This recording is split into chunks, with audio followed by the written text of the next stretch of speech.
പ്രിയപ്പെട്ട വിദ്യാർത്ഥി സുഹൃത്തുക്കളെ, Calicut university degree PG BEd admission അതിൻ്റെ ട്രയൽ അലോട്ട്മെൻറ്റുകളൊക്കെ വന്ന് തുടങ്ങുകയാണ്. PGയുടെ ട്രയൽ അലോട്ട്മെൻറ്റ് വന്നു, ഡിഗ്രിയുടേതും BEdൻ്റെയും അടുത്തടുത്ത ദിവസങ്ങളിൽ ട്രയൽ അലോട്ട്മെൻറ്റ് വരും. പിന്നെ വിദ്യാർത്ഥികൾ കാത്തിരിക്കുന്നത് ഫസ്റ്റ് അലോട്ട്മെൻറ്റ് കഴിഞ്ഞ് പിന്നീട് അതിൻ്റെ അഡ്മിഷൻ നടപടികളിലേക്ക് കടക്കും. ഫസ്റ്റ് സെക്കൻഡൊക്കെ കഴിയുന്നതോടുകൂടി അഡ്മിഷൻ നടപടികളിലേക്ക് നടക്കും. എപ്പോഴാണ് അഡ്മിഷൻ എന്നുള്ളതൊക്കെ ഓരോ അലോട്ട്മെൻറ്റ് കഴിഞ്ഞാലും യൂണിവേഴ്സിറ്റി അറിയിക്കുന്നതാണ്. അപ്പോൾ ഈ അഡ്മിഷൻ സമയത്ത് എന്തൊക്കെ ഡോക്യുമെൻ്റ് വേണമെന്ന് ഒട്ടേറെ വിദ്യാർത്ഥികൾ ചോദിക്കേണ്ടത്, അതിൻ്റെ അടിസ്ഥാനത്തിലാണ് ഞാൻ ഈ വീഡിയോ ക്രിയേറ്റ് ചെയ്തിട്ടുള്ളത്. ആബിദ് ടോക്സിൻ്റെ പുതിയ വീഡിയോയിലേക്ക് സ്വാഗതം. ഈ വീഡിയോ നിങ്ങൾക്ക് ഉപകാരപ്രദമായി എന്ന് തോന്നുന്നെങ്കിൽ നമ്മളെ ചാനൽ ഒന്ന് സബ്സ്ക്രൈബ് ചെയ്യുക. നമുക്ക് കാര്യങ്ങളിലേക്ക് പോകാവുന്നതാണ്. നമുക്കറിയാവുന്നതുപോലെ തന്നെ SSLC സർട്ടിഫിക്കറ്റ് നിർബന്ധമാണ്. പിന്നെ വേണ്ടത് the print out of the online application. നമ്മൾ ഓൺലൈനിൽ അപ്ലൈ ചെയ്തതിൻ്റെ പ്രിൻ്റ് ഔട്ട്, നമ്മൾ എഡിറ്റിംഗ് പിന്നീട് ചെയ്ത് ട്രയൽ കഴിഞ്ഞതിന് ശേഷം എഡിറ്റിംഗ് ചെയ്തു, അങ്ങനെയാണെങ്കിൽ ആ എഡിറ്റിംഗ് കഴിഞ്ഞതിന് ശേഷമുള്ള പ്രിൻ്റ് ഔട്ട് അത് നമുക്ക് നമ്മളെ വെബ്സൈറ്റിൽ നിന്ന് ലഭിക്കുന്നതാണ്. സ്റ്റുഡൻസ് ലോഗിൽ നിന്ന് ലഭിക്കുന്നതാണ്. Receipt or challan of the fee remitted for acceptance of allotment accept ചെയ്യുന്നതിന് ഉള്ള ഫീ റെസിപ്റ്റ്, അത് നമ്മൾ അലോട്ട്മെൻറ്റ് അഡ്മിഷൻ കിട്ടിക്കഴിഞ്ഞിട്ട് മാൻഡേറ്ററി ഫീ എന്ന് പറയും. നമുക്ക് ഫസ്റ്റ് അലോട്ട്മെൻറ്റ് കിട്ടിക്കഴിഞ്ഞാൽ നിങ്ങളോട് മാൻഡേറ്ററി ഫീ അടക്കാൻ പറയും. സെക്കൻഡ് അലോട്ട്മെൻറ്റ് കിട്ടിയാൽ മാൻഡേറ്ററി ഫീ അടക്കാൻ പറയും. ഒരു വട്ടം അടച്ചാൽ മതി. കമ്മ്യൂണിറ്റി കോട്ടയിൽ അഡ്മിഷൻ കിട്ടിക്കഴിഞ്ഞാൽ മാൻഡേറ്ററി ഫീ അടക്കാൻ പറയും. മാനേജ്മെൻറ്റ് കോട്ടയിൽ അഡ്മിഷൻ കിട്ടിക്കഴിഞ്ഞാൽ മാൻഡേറ്ററി ഫീ അടക്കാൻ പറയും. അതിൻ്റെ റെസിപ്റ്റ്. ഓക്കെ. പിന്നെ transfer certificate from the institution where she studied last. നമ്മൾ അവസാനമായി പഠിച്ച സ്ഥാപനത്തിലെ TC, നമ്മൾ +2 കഴിഞ്ഞിട്ട് വേറെ ഏതെങ്കിലും കോഴ്സിന് പോയിട്ടുണ്ടെങ്കിൽ ആ സർട്ടിഫിക്കറ്റാണ്, അവിടുത്തെ TC ആണ് വേണ്ടത് എന്ന് പറഞ്ഞാൽ ഗവൺമെൻറ് ബന്ധമുള്ള സ്ഥാപനത്തിൽ CC അവിടുന്ന് കിട്ടുന്ന contact certificate. Candidate who claim bonus weightage mark shall produce relevant certificate.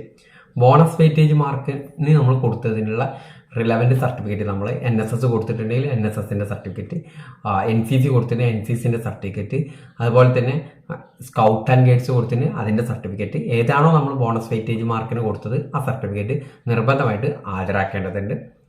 Okay. ഈ TCയുമായി ബന്ധപ്പെട്ട് നിങ്ങൾ മനസ്സിലാക്കി വെക്കേണ്ടത്, നിങ്ങൾ +2 കഴിഞ്ഞതിന് ശേഷം ഒരു ഓട്ടോണമസ് കോളേജിൽ അഡ്മിഷൻ കിട്ടി, പിന്നീട് നിങ്ങൾക്ക് കാലിക്കറ്റ് യൂണിവേഴ്സിറ്റി ഡിഗ്രിക്ക് അഡ്മിഷൻ കിട്ടിയാൽ, ഇവിടെ ഓട്ടോണമസ് കോളേജിൽ അഡ്മിഷൻ എടുത്ത് 4 ദിവസമേ പോയിട്ടുള്ളൂ, പക്ഷേ എനിക്ക് ഡിഗ്രിക്ക് വേറെ കോളേജ് കിട്ടി. അങ്ങനെ ഡിഗ്രിക്ക് കാലിക്കറ്റ് യൂണിവേഴ്സിറ്റിയിലെ മറ്റൊരു കോളേജിലേക്ക് മാറുമ്പോൾ ആ കോളേജിൽ ആദ്യം ഈ A എന്നുള്ള കോളേജിലാണ് നിങ്ങൾക്ക് അഡ്മിഷൻ കിട്ടിയത്, ആ ഓട്ടോണമസ് കോളേജിലെ TC ആണ് വേണ്ടി വരിക, അത് അവിടുന്ന് തരും. ഓക്കെ.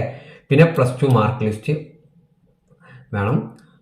ക്വാളിഫൈഡ് ഡിഗ്രി സർട്ടിഫിക്കറ്റ്, ഇത് PG BEd അഡ്മിഷനാണ്. ഡിഗ്രിക്കുള്ള ക്വാളിഫൈഡ് സർട്ടിഫിക്കറ്റ്. അപ്പോൾ ഒറിജിനൽ സർട്ടിഫിക്കറ്റ് കിട്ടിയിട്ടുണ്ടാവില്ല, അപ്പോൾ നമ്മൾ പ്രൊവിഷണൽ സർട്ടിഫിക്കറ്റ് എന്ന് പറയും, അത് നിങ്ങൾക്ക് കിട്ടിയിട്ടുണ്ടാവും, അത് ഹാജരാക്കണം. ഓക്കെ.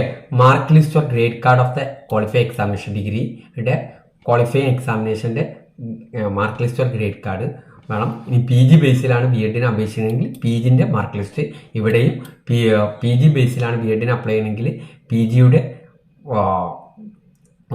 Provisional certificate. പിന്നെ equivalency or recognition certificate from university of Calicut if applicable. ആവശ്യം ഉണ്ടെങ്കിൽ മാത്രമാണ്. എന്ന് പറഞ്ഞാൽ കേരളത്തിൽ നിന്ന് +2 കഴിഞ്ഞ വിദ്യാർത്ഥികൾക്ക് ഇതിൻ്റെ ആവശ്യമില്ല. കാലിക്കറ്റ് യൂണിവേഴ്സിറ്റിയിൽ നിന്നോ അല്ലെങ്കിൽ മറ്റു യൂണിവേഴ്സിറ്റിയിൽ നിന്നൊക്കെ ഡിഗ്രി, കേരളത്തിലെ യൂണിവേഴ്സിറ്റിയിൽ നിന്ന് ഡിഗ്രി കഴിഞ്ഞ് PG BEdനാണെങ്കിൽ അതിനാവശ്യമില്ല. നിർബന്ധമാണെന്ന് പറയുന്ന കേസിൽ ഈക്വലൻസി റെക്കഗ്നേഷൻ സർട്ടിഫിക്കറ്റ് കൊടുത്താൽ മതി. ഇനി other documents, nativity, community, non criminal certificate, EWS certificate, any other document prescribed ഈ റൂൾ പ്രകാരം ഡയറക്റ്റ് ബൈ അഡ്മിറ്റിംഗ് അതോറിറ്റി. കോളേജിൽ നിന്ന് പറയുകയാണെങ്കിൽ നിങ്ങൾ നാറ്റിവിറ്റി സർട്ടിഫിക്കറ്റ് കൊണ്ടുവരുന്ന പറഞ്ഞാൽ അപ്പോൾ കൊടുത്താൽ മതി. കമ്മ്യൂണിറ്റി സർട്ടിഫിക്കറ്റ് വേണമെന്ന് പറയുകയാണെങ്കിൽ അത് കൊടുത്താൽ മതി. OBC സർട്ടിഫിക്കറ്റ് NCL വേണമെങ്കിൽ അപ്പോൾ കൊടുക്കുക. EWS സർട്ടിഫിക്കറ്റ് ഉണ്ടെങ്കിൽ അത് അവർ directed by the admitting authority. Merit സീറ്റിലാണ് കയറുന്നത്, ചിലപ്പോൾ ഇതൊന്നും ആവശ്യം വരില്ല. അങ്ങനെ ഓരോ കാറ്റഗറിക്കും ഓരോരോ റൂളാണല്ലോ. ഓക്കെ. SC ST വിദ്യാർത്ഥികളാണെങ്കിൽ അവരുടെ കമ്മ്യൂണിറ്റി സർട്ടിഫിക്കറ്റോ കാസ്റ്റ് സർട്ടിഫിക്കറ്റോ ആവശ്യം വരും. EWS കോട്ടയ്ക്ക് ചിലപ്പോൾ അവർ EWS സർട്ടിഫിക്കറ്റ് ചോദിക്കുകയാണെങ്കിൽ അതപ്പോൾ കൊടുക്കേണ്ടി വരും. അഡ്മിറ്റിംഗ് അതോറിറ്റി പറയുന്നതിനനുസരിച്ചാണ്. ഇനി പെർസെൻറ്റേജ് സർട്ടിഫിക്കറ്റ് എന്ന് പറഞ്ഞാൽ കേരളത്തിൽ നിന്ന് പുറത്തുനിന്ന് എവിടെയെങ്കിലും ഡിഗ്രി കഴിഞ്ഞ വിദ്യാർത്ഥികൾക്ക് അവരുടെ മാർക്കിൽ സർട്ടിഫിക്കറ്റിൽ പെർസെൻറ്റേജ് കാണാൻ ഇതുണ്ടല്ലോ. അപ്പോൾ എങ്ങനെയാണ് പെർസെൻറ്റേജ് കാണുക എന്നുള്ള സർട്ടിഫിക്കറ്റ്. ഇനി ഞാൻ PG കഴിഞ്ഞ് പോണ്ടിച്ചേരി യൂണിവേഴ്സിറ്റിയിൽ നിന്നാണ്. എൻ്റെ സർട്ടിഫിക്കറ്റിൽ അങ്ങനെ കാര്യങ്ങളില്ലാത്തത് കൊണ്ട് ഞാൻ എന്ത് ചെയ്തിട്ടുണ്ട്, പെർസെൻറ്റേജ് സർട്ടിഫിക്കറ്റ് എൻ്റെ കയ്യിൽ എല്ലാ ആവശ്യത്തിനും ഉപയോഗിക്കാറുണ്ട്. ഇനി nativity certificate from village officer in respect to who are eligible for nativity weightage എന്ന് പറഞ്ഞാൽ കാലിക്കറ്റ് യൂണിവേഴ്സിറ്റിക്ക് പരിധിയുള്ള വയനാട്, കോഴിക്കോട്, മലപ്പുറം, പാലക്കാട്, തൃശ്ശൂർ ഈ 5 ജില്ലയിൽ നിന്ന് ഉള്ള ആളുകളാണെങ്കിൽ കാലിക്കറ്റിൽ ബി എഡിന് അപേക്ഷിക്കുകയാണെങ്കിൽ ഒരു വെയിറ്റേജ് ഉണ്ട്. സോ ഈ 5 ജില്ലയിലെ ഏതെങ്കിലും വില്ലേജിൽ നിന്നാണെന്ന് അറിയിക്കുന്നതിന് വേണ്ടിയിട്ടാണ് നാറ്റിവിറ്റി സർട്ടിഫിക്കറ്റ് വേണമെന്ന് പറഞ്ഞത്. ആ ഒരു വെയിറ്റേജ് ലഭിക്കണമെങ്കിൽ ഇത് വേണം. ഇത് ബി എഡിന് മാത്രമുള്ള ഒന്നാണ്. ഇനി ഫിസിക്കലി ഹാൻഡിക്യാപ്ഡ് വിദ്യാർത്ഥികൾക്ക് മെഡിക്കൽ സർട്ടിഫിക്കറ്റ് വേണം. ഓക്കെ. ഇനി ഇത് experience certificate from 4 of KER teachers കോട്ടയിൽ അഡ്മിഷൻ എടുക്കാൻ, ടീച്ചേഴ്സ് കോട്ട എന്നുള്ള കോട്ടയിൽ അഡ്മിഷൻ എടുക്കാൻ അത് ബി എഡിനാണ് വേണ്ടത്. ഇത്ര കാര്യം വളരെ സിമ്പിളാണ്. ടെൻഷൻ അടിക്കേണ്ട കേസുകളൊന്നും ഇതിലില്ല എന്നുള്ള മനസ്സിലാക്കാം. Okay, thank you.